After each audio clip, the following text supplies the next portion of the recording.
Hey guys! So I feel like I haven't filmed for forever and I really wanted to film again, and there's this video series, yeah, another one that I wanted to start, or just something that I wanted to do, and that is it worth? And then reading, watching, buying, and whatever, because I just thought that it would be really helpful. And I also thought that I would film this video in a couple months, but I managed to read all the books I needed to read for it, so I can do this video, which is absolutely awesome. That is it worth reading? Sequel edition, and by sequel I mean the sequels that are kind of unnecessary, that are maybe 10 years from now, or just sequels that you really don't have to read, in the sense that it's just not the same time or whatever. You know what I mean, right? So without further ado, let's jump right into it. So first, a book that I have here is a book I don't remember much, and that is Where She Went by Gayle Forman, which is the sequel to If I Stay. And here it's I think 2 years after If I Stay or whatever. And like I said, I don't remember it much, but I really liked this book, and I gave it 4 stars on Goodreads, and I gave 5 stars to If I Stay, but I really liked it. If you didn't like Adam in If I Stay, I would probably say don't read it, because Jesse the reader said that he absolutely hated Adam in this book, and he didn't like him much in If I Stay, which is if you hated him in If I Stay, then this is probably not a good idea. But I didn't have the slightest problem with him. I didn't really love him, but yeah. And in this book, I didn't mind at all, and I just really liked this, and I was really happy that it was written, because it was just really interesting, and I really like the way she writes, so it was just a really easy read, and I read it freaking fast. I read If I Stay, Where She Went, and some other book in 1 week, just bam, it happened, and I read it. And unfortunately I can't say that much because I don't remember it much, but I would say just read this if you really liked Adam and Mia, and if you just because I feel with sequels like this, I feel it's just, you can't expect it to be the same. You can't just expect it to be exactly the same type of the book, because most of the time it just cannot be the same, because it's just a completely different story. So just, for me, I look at it as a completely different story, just in the same world and with the same characters, or just some of the characters, you know what I mean? So yeah, this is just really fun and interesting. It is really different from If I Stay, but I really liked it. I really liked to see how they changed and how Mia dealt with the situation and everything, and I just really enjoyed it. And yeah, so like I said, read this if you just really like Mia and Adam, and if you just want a chill book, but at the same time kind of deep and a little sad, but not sad heartbreaking, but just a really nice book. Yeah. So next I have The Heir and the Crown by Kiera Cass, which are sequels to the Selection series, but sequel in the sense that the main character of those two is the daughter of the main characters in the Selection series. So it is the same world with the same characters, only some new characters, and those characters we knew in the Selection series are older. So it's the main character, Edelyn, is having another selection, basically. That was completely unexpected, but this time it's just 35 guys and 1 girl instead of 35 girls and 1 guy, which is just something that I really liked, that it was just a girl and she will be the queen, which is just awesome, because she's a girl, and she will just be the first queen. And to be honest, I didn't enjoy this as much as I enjoyed the Selection series, and I think that no one really did. and it's like it's a nice read, and like I enjoyed it, and I wasn't like bored by it, and I read it really fast and I liked it, but like I didn't love it and I wasn't obsessed with it, and I was really afraid of the ending, but I liked it, and I think that a lot of people liked the ending, even though of course there are some people who didn't, but just because there were a lot of options, you know, a lot of guys she could end up with, but yeah, I was kind of happy with that, but just I think that the selection series was more exciting and more interesting and more was happening and whatever. Yeah, it was still kind of nice, and I was like happy to get a little more because I really like that world and I really liked the characters and whatever. So yeah, but to be honest, I'm not sure if I should tell you if you should read it or not, because it's kind of complicated, because there are people, for me, I really liked America, liked her a lot. When it comes to Edelyn, she annoyed me at the beginning a little bit, but I never hated her, and I was fine with her, and just then I kind of liked her in the second book. But there are some people who hated America and loved Edelyn, then people who loved America and hated Edelyn, and then people who are like, I don't really like either of them. Because both of them are kind of characters who are very easy to either love or hate, but I don't know, like, people think that she is a spoiled brat, which is true, but like, I think that it kind of makes sense, and she just becomes a little better at the end, I think.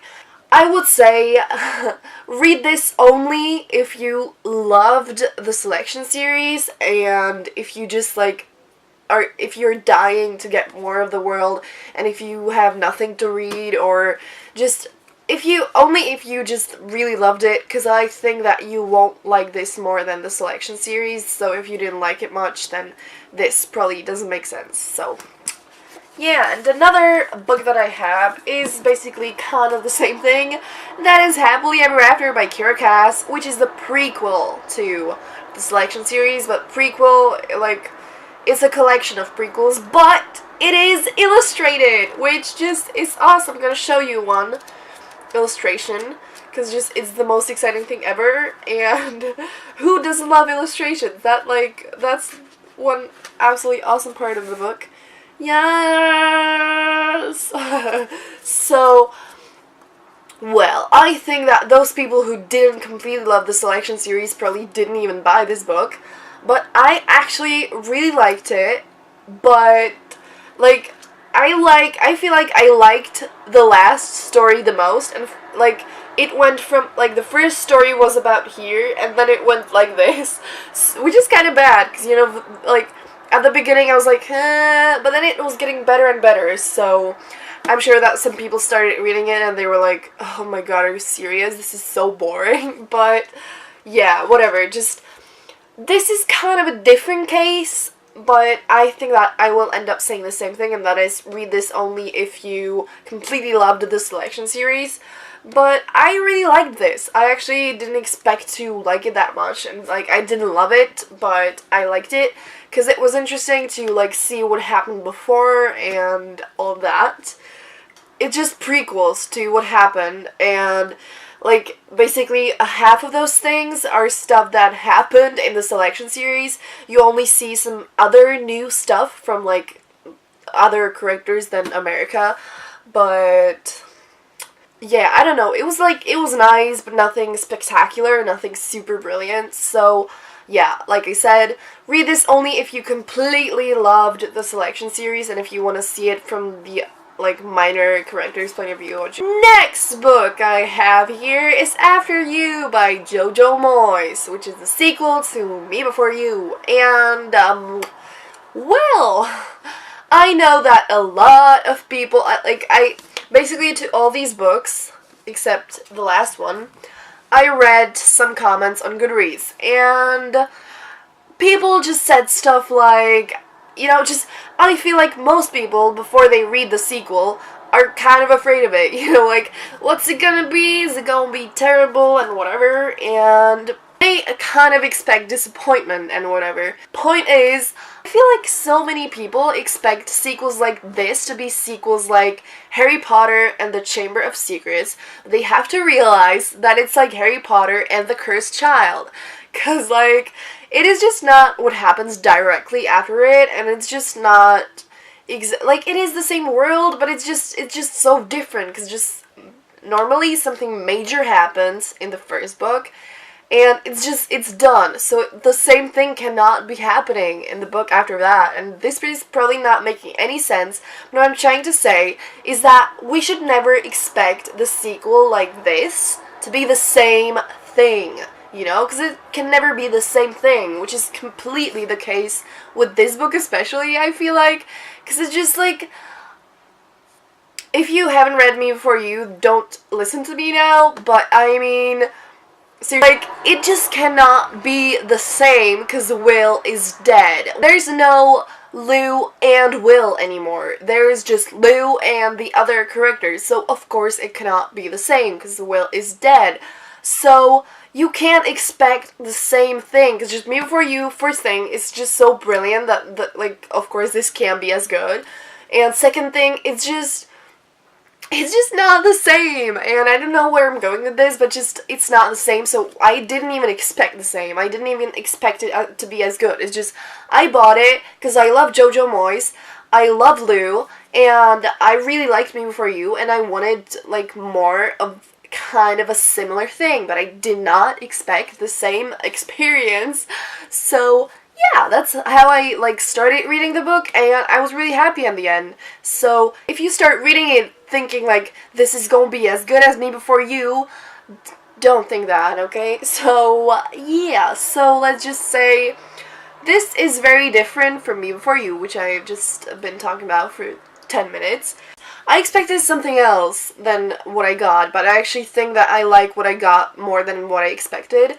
And I just really like it, because again, I love Lou, I love her writing, and I really enjoyed this book. It was so interesting, and at first I was like, but then I completely fell in love with it, and I really, really liked it. Lou is dealing with it in a very human and real way, and it's just really, I feel like it's just so special and extraordinary, and I just really like it, and I didn't expect any of this to happen, but it happened. So, I'd say read this if you just want to read a great book, and if you just love Lou and you want to see her life after Will, and yeah, I just really liked it. I think it's a beautiful book, and of course it's not the same like Me Before You, like I said, but it's just great. It's a nice book, and I enjoyed it. The last book I got here is Augie and Me by R.J. Palacio, and I still haven't figured out how to pronounce her name, so I'm sorry about that. And this is actually not a sequel, it's kind of a prequel, it's kind of the same thing, like Happily Ever After, so it's like basically what happened in Wonder, but you see it from like other characters' points of view, but it's like you don't really, it's really different from Wonder because it's not like just the same thing only like from someone else's perspective. It's like very different things because just those three characters, Julian, Chris, and Charlotte, they just stuff is happening in their life and just all of their situations are really different from like each other and Augie, so it's like just it's different from Wonder. And again, I'd say it's not as good as Wonder, because just like, it's just a one-of-a-kind book, and there can be nothing like it, but it's just really interesting to see it from the other kid's point of view, and like, seeing it from Julian's perspective was really interesting. At first I was like, go to hell, you idiot, but then I kind of like opened my eyes a little bit, and I saw it from like just a different perspective, and I really liked it. I think it was really, really interesting, and not as good as Wonder, absolutely not, but really great anyway. So, read this if you just want more from Augie's world, and if you really, really liked Wonder, I think that you would definitely like this too. And again, it's not the same, it's not as good, but I'd say that it's really great anyway. So yeah, I think that will be it. I don't have the slightest clue for how long I was talking, but I think I was talking for a really long time, so I won't ramble for too long now. Let me know if you liked the idea of this video, and if you want another Is It Worth? And yeah, I hope you enjoyed this video, and I'll see you soon with another video, and have a wonderful day, and yeah, bye!